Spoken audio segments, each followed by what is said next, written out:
Police வாகனத்தில் ஆள் கடத்தல் இந்த சம்பவம் வந்து தமிழ்நாட்டு அரசியலில் மட்டுமல்லாது டிபார்ட்மெண்ட் வைஸாகவும் சரி மக்களிடமும் சரி மிகப்பெரிய பரபரப்பை ஏற்படுத்தியிருக்கிறது.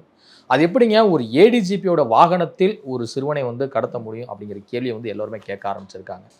இன்னொரு பக்கம் இதில் ஏடிஜிபிக்கு தொடர்பு ஏற்பட்டதாக கூறி தற்போது அவர் வந்து அதிரடியாக கைதும் செய்யப்பட்டிருக்கிறார்.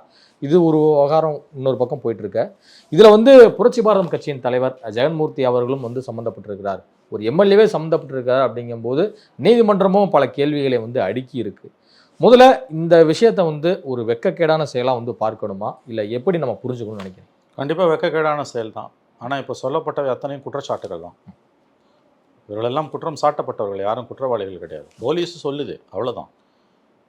இதில் அந்த ஏடிஜிபியை செக்யூர் பண்ண சொன்னாங்க. அவர் விசாரணைக்கு கைதுன்னு சொல்லுறது பார்த்தீங்கன்னா வந்து அது அரெஸ்ட் பண்ணுன்னு சொன்னாங்கன்னு சொல்கிறாங்க.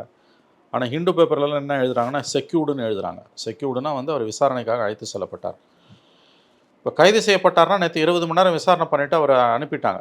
கைதுன்னா மேஜிஸ்ட்ரேட் முன்னால் ப்ரொடியூஸ் பண்ணி அவர் ஜெயிலுக்கு அனுப்பிடணும். அதை செய்யலை.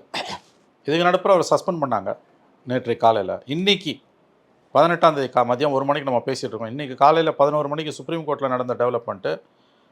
சுப்ரீம் கோர்ட்டு ஜட்ஜஸ் கேட்குறாங்க தமிழ்நாடு வழக்கறிஞரை பார்த்து, கைது செய்கிற அதிகாரம் நீதிபதிகளுக்கு இருக்கான்னு. அதில் 2 நீதிபதிகளில் ஒரு நீதிபதி ஜஸ்டிஸ் மன்மோகன்ற ஜட்ஜு கேட்குறாரு, நான் 18 வருஷமாக ஜட்ஜாக இருக்கேன், ஒருத்தரை கைது செய்யுங்கள் என்று சொல்லக்கூடிய அதிகாரம் நீதிமன்றங்களுக்கு நீதிபதிகளுக்கு இருக்குன்னு எனக்கு இப்போ தான் தெரிய வந்துன்றார். ஆக்சுவலாக அந்த அதிகாரம் நீதிமன்றங்களுக்கு கிடையாது.